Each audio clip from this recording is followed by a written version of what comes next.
ko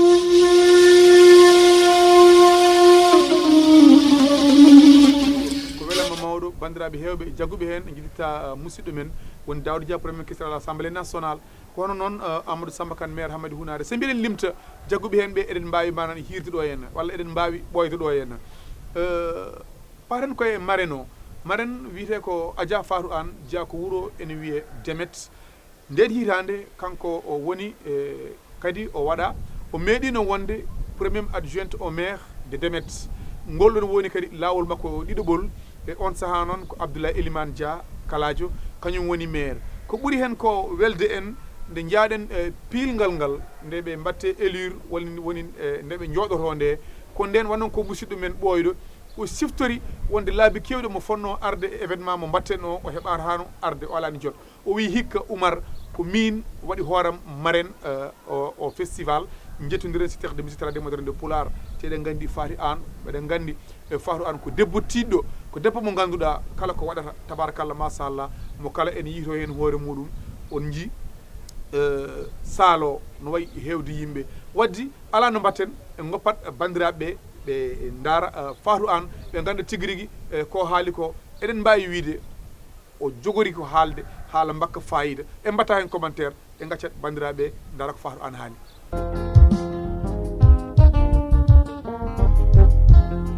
sa délégation voilà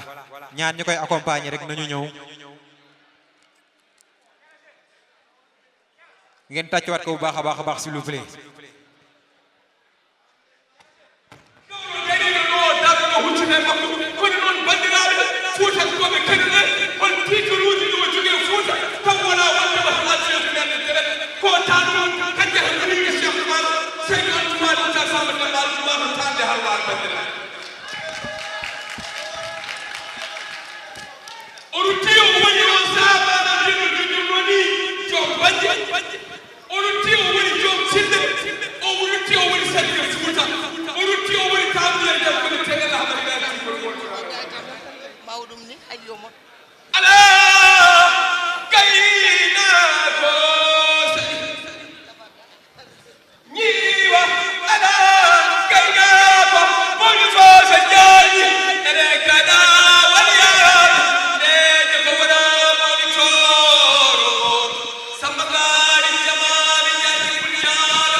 Discours.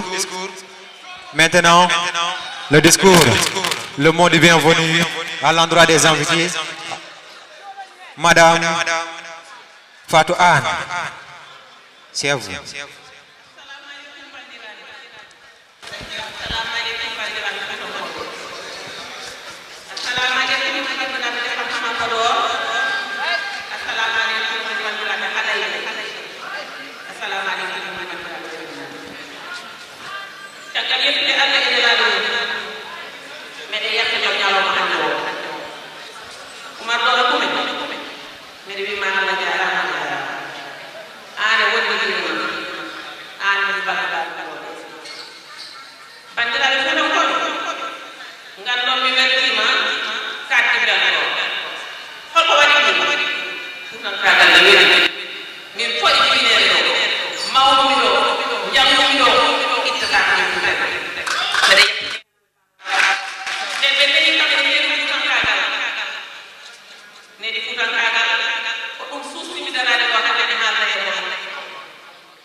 ko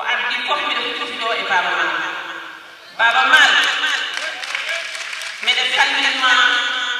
e dow inde fuutankoɓe fof kono mede salminma e dow inde hoore mi ruttomi salminma e banam gorko miñamo jooɗiɗa ɗo kono Ablaye Elimania le maire de Demet andani ɗo hande ni woni ko makko ko monon sa première adjointe et c'est pas là kala ko Allah waɗi on ko waɗi Baba Mal so mi wi mbeɗa wima mbeɗa weltanima ko goonga ina haani wonde so wiyama Demet dolli wuro Adama Samba taski lamɓe nenen liggoɓe Adama Samba ɓe sade moɗi ina yelede jaaji sadi sagre poral ma kam kono mi wiwma mbeɗa wima a jarama Demet ne annano hanki par ce que ko wuro cosana kono Demet tan ko yetti hande ko an Baba Mal ko an yettini ɗum ɗon holno yettinirɗa ɗum ɗon ɓiɗɗo Demet naji jooɗi ɗon no ɗiɗɗa tosuɗa mbaɗɗa ñoo ina dakke sarama aɓen wima Allah jarama a jarama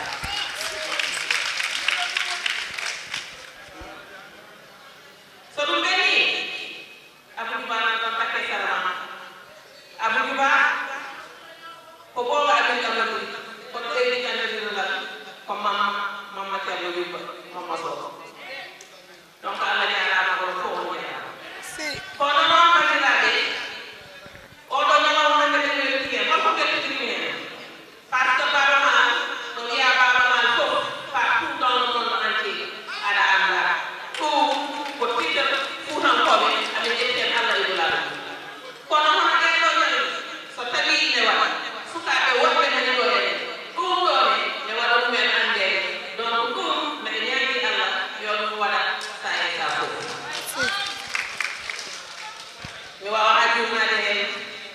par ce que ko noon ɗum fof parko law waɗa Oumar ɗo kume Allah jarama sabu ɗum ɗo fof no wadde ko woni wona e ngol garɗa wadde mi marene kono hunde fof ko neɗɗo ɗaɗi ɗum ko nden wonata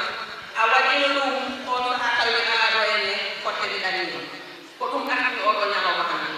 ko heddi ko noon bandiraɓe Allah jarama on jarama ko ɗum kasi noon hande Allah yeɗiman jaar a yettama ɗo tawa alaani misla wonɗo nana caggal ma atikan par ce que noon gueɗel gotel ine woodi inde ne bamma innirma ine woodi kono inde no pottuɗa hoore ma ine woodi an inde ma jahande ko an innidi hoore ma nde wonnani ɗo en tan wiya ko ɗum woni la première adjointe au maire de Demet o ummi o hafti o faye yam o wi kam mbeɗa yetta Allah e dulaɗo mum mbeɗa yetta Ablaye Elimane Dia donc ɗum vraiment minen fuutankoɓe walla minen ndemennaɓe amen beltoro ɗum mi wawata artude noon mi yettani le président du conseil département de hono Mamadou Dia